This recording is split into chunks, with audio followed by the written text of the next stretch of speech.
வணக்கம். இந்திய சினிமா வந்து பார்த்தீங்கன்னா, பாகுபலிக்கு முன்னாடி, பாகுபலிக்கு பின்னாடி அப்படின்னு பிரிச்சிடலாம் நம்ம. அந்த அளவுக்கு வந்து பார்த்தீங்கன்னா, பாகுபலி வந்து சர்வதேச அளவுல இந்திய சினிமாவோட மதிப்ப பன்மடங்கு அதிகரிச்சது. வசூல்லையும் குவிச்சது. அதுக்கப்புறம் பொன்னியின் செல்வன் அப்படி நெறைய படங்கள், விக்ரம் அது மாரி நெறைய படங்கள் நம்ம பார்த்தோம். அதேபோல ஜவானா இருக்கட்டும், பத்தானா இருக்கட்டும், நெறைய படங்கள் வந்து பெரிய லெவல்ல வெற்றி பெற்றது. ஸோ அந்த வகையில வந்து பார்த்தீங்கன்னா, இப்போ சமீபத்தில வெளிவந்திருக்கிற கல்கி 2898 ஏடி அப்படிங்கிற அந்த படத்தோட விமர்சனத்தை தான் நம்ம பார்க்க போகிறோம். கல்கி அது என்னங்க கல்கி தமிழ் பேராக இருக்குது, நம்ம பாலச்சந்தர் படம் மாதிரி இருக்குதுன்னு நீங்கள் நினைக்கலாம்.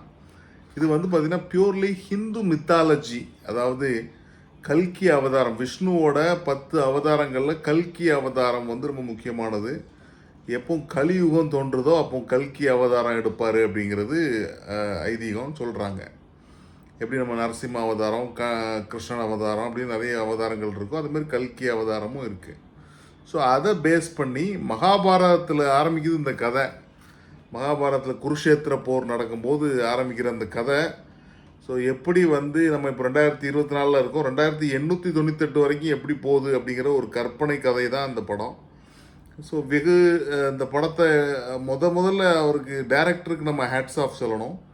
ஏன்னா நிறைய ஹாலிவுட் படங்களில் பார்ப்போம், நிறைய பிளாக் மேஜிக்கும்பாங்க, நிறைய பயங்கரமான போர்க்காட்சிகள் என்னெல்லாமோ பண்ணுவாங்க. பட் இது வந்து நம்ம எல்லாரும் பார்த்த, அதாவது இந்தியாவில் வந்து பார்த்திங்கன்னா ராமாயணமும் மகாபாரதம் ரெண்டுமே வந்து ஒரு முக்கியமான ஒரு விஷயங்கள், காப்பியங்கள் சொல்லுவோமா அதை. ஸோ அந்த ரெண்டு அதில் மகாபாரதம் வந்து எல்லாருமே சின்ன வயசில் பார்த்துருப்போம். அதாவது மதம் சார்ந்து இல்லாமல் அனைத்து மதத்தினரும் வந்து டிடி ஒனில் மகாபாரதத்துன்னு பார்த்துருப்போம். கதைகள் நமக்கு தெரியும் நிறையா.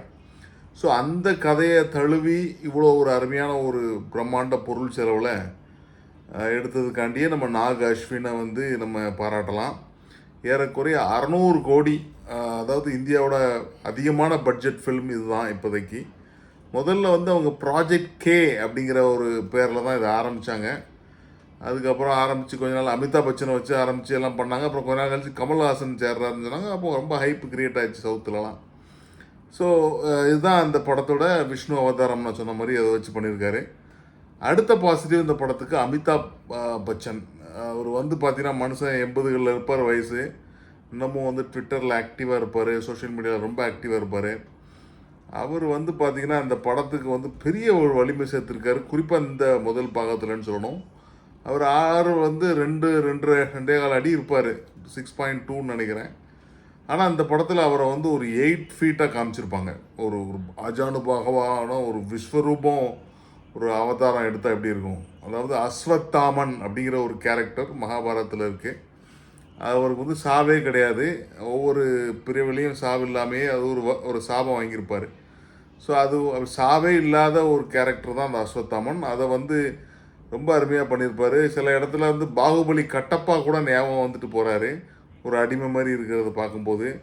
அதே போல் சண்டை காட்சிகளாக இருக்கட்டும், அவரோட க்ளோஸ்அப் ஷாட்டில் வந்து அவரோட முகபாவனைகள் எல்லாமே ரொம்ப அட்டகாசமாக இருந்தது. அடுத்த பாசிட்டிவ் வந்து தீபிகா படுகோன். அதாவது இந்தியன் சினிமாவில் மட்டும் இல்லை, உலகத்தரத்தில் உள்ள நடிகைகளில் வந்து காஸ்ட்லியஸ்ட்டு நடிகைன்னு சொல்லலாம். அவங்க வந்து பார்த்திங்கன்னா இந்த படத்துக்கு வந்து அந்த முக்கியமான ரோலு, சுமதி அப்படிங்கிற அந்த பேர் வைக்கிற ரோலு, அந்த ரோலில் வந்து அவங்க வந்து ஒரு ப்ரெக்னென்ட் உமனாக எவ்வளோ கஷ்டப்பட்டு பண்ணுறாங்கங்கிறது ரொம்ப அருமையாக இயல்பாக நடிச்சிருந்தாங்க, நல்லா இருந்தது. குறிப்பாக அந்த படத்தோட முக்கியமான ரோலே அந்த ரோல் தான். அவங்கள சுற்றி தான் அந்த கதையை நகருது அப்படின்னு சொல்லலாம். அடுத்த பாசிட்டிவ் பிரபாஸ் வந்து பாகுபலிக்கு அப்புறம் அவர் எடுத்த எந்த படமும் ஓடலை. ராதே ஷாமா எல்லாமோ பண்ணார், எதுவுமே ஓடலை. சலாரா சம்திங் ஏதோ ஒன்று நிறைய படங்கள் வந்துச்சு, எல்லாமே ஃப்ளாப்பு. இந்த படத்தில் வந்து பார்த்திங்கன்னா பிரபாஸ் வந்து கடைசி காட்சிகளில் ரொம்ப சூப்பராக இருந்தது. அவரோட அந்த ரோல் வந்து அவரோட கண்கள் அது எல்லாமே வந்து சூப்பராக பண்ணியிருந்தார்.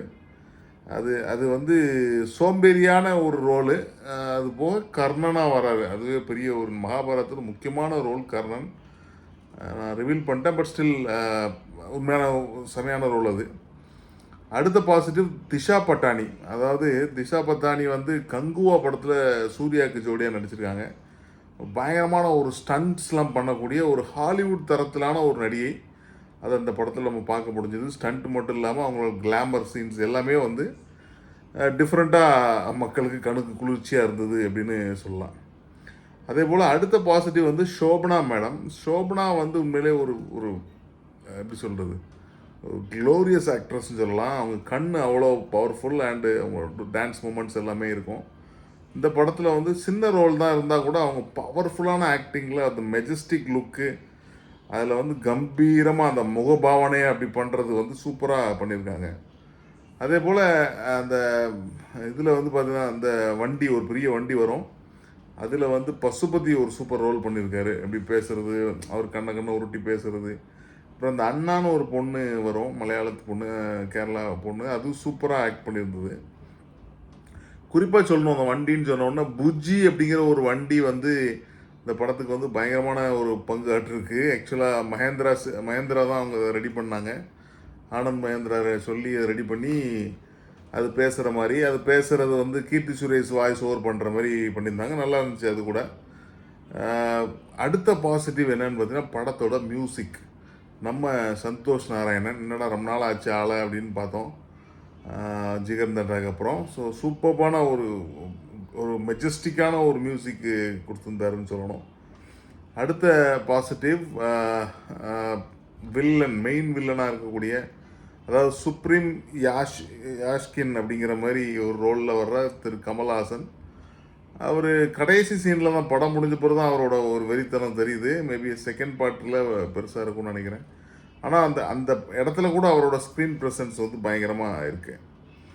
அதே போல் அந்த படத்தில் நிறைய இது ஸ்டார் காஸ்ட் வந்து நிறைய ரோல்ஸில் நிறைய பேர் கெஸ்ட் ரோலில் வராங்க. எக்ஸாம்பிள் துல்கர் சல்மானாக இருக்கட்டும், விஜய் தேவர்கொண்டாவாக இருக்கட்டும், இல்லை எஸ்எஸ் ராஜமௌலியாக இருக்கட்டும், இல்லை நீங்கள் சொல்லிக்கிட்டே போகலாம், நிறைய பேர் வராங்க.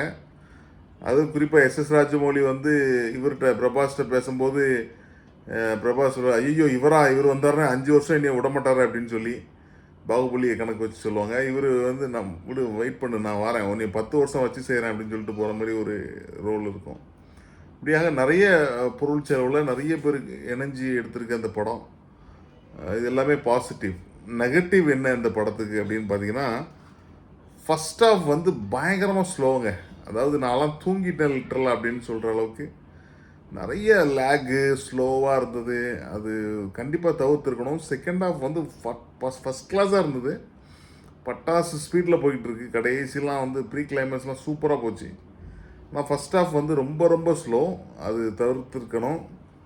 அடுத்த நெகட்டிவ் என்ன அப்படின்னு பார்த்தீங்கன்னா, பிரபாஸ் வர்ற சீன் எல்லாமே வந்து அலுப்பு தட்டுதுங்க. உண்மையிலே அவர் வர்ற சீன் எல்லாமே வந்து ரொம்ப, அந்த போர்ஷன் எல்லாமே வந்து பார்த்திங்கன்னா ரொம்ப வந்துட்டாரா அப்படிங்கிற மாதிரி நமக்கு ஒரு ஃபீல் கொடுக்குது. அது இன்னும் ப்ராப்பராக ரைட் பண்ணி எழுதியிருக்கலாமோ அப்படின்னு தோணுச்சு. அடுத்தது வந்து பார்த்திங்கன்னா அந்த காம்ப்ளெக்ஸு, யூனிட்டு அப்படின்னு நிறைய விஷயங்களை சொல்கிறாங்க. அது வந்து நம்ம அது கூட ஒன்றி போகிறதுக்கு நமக்கு டைம் ஆகும் கண்டிப்பாக. அது புரியவும் இல்லை நிறைய பேருக்கு. ஜனரஞ்சகமாக அது எல்லாத்துக்குமே புரியுமா அப்படிங்கிறதும் தெரில. அது கொஞ்சம் வந்து ரியலிஸ்டிக்காக ஈஸியாக பண்ணியிருந்துருக்கலாமோன்னு தோணுச்சு. அந்த காலத்தில் உள்ள கங்கை கூட ஃபுல்லாக தண்ணி இல்லாமல் எப்படி இருக்குது அப்படிங்கிறத வந்து அது கொஞ்சம் ப்ராப்பராக அந்த ஸ்க்ரீன் ப்ளேயில் வந்து கொஞ்சம் கான்சன்ட்ரேட் பண்ணியிருந்துருக்கலாமோ அப்படின்னு தோணுச்சு. ஸோ மற்றபடி இந்த படம் வந்து கண்டிப்பாக ஒரு மார்வல் தான், இந்தியன் சினிமாவோட ஒரு மார்வல், ஒரு இந்து மித்தாலஜி பேஸ் பண்ணி எடுக்கப்பட்ட படம். கண்டிப்பாக நீங்கள் எல்லோரும் ஃபேமிலியோடு பார்க்கலாம். ஒரு அட்வென்ச்சரஸ், ஒரு சினிமாட்டிக் யூனிவர்ஸ் எக்ஸ்பீரியன்ஸ் வேணும் பார்க்கணும் அப்படின்னா பசங்க கண்டிப்பாக என்ஜாய் பண்ணுவாங்க. ஃபஸ்ட் ஹாஃப் மட்டும் நீங்கள் கொஞ்சம் பல்ல கடிச்சிட்டு இருக்கணும். மற்றபடி இந்த படம் நல்ல படம் தான். அடுத்த பார்ட்டில் நம்ம வெயிட் பண்ணுறோம், எக்ஸ்பெக்ட் பண்ணுறோம். நன்றி, வணக்கம்.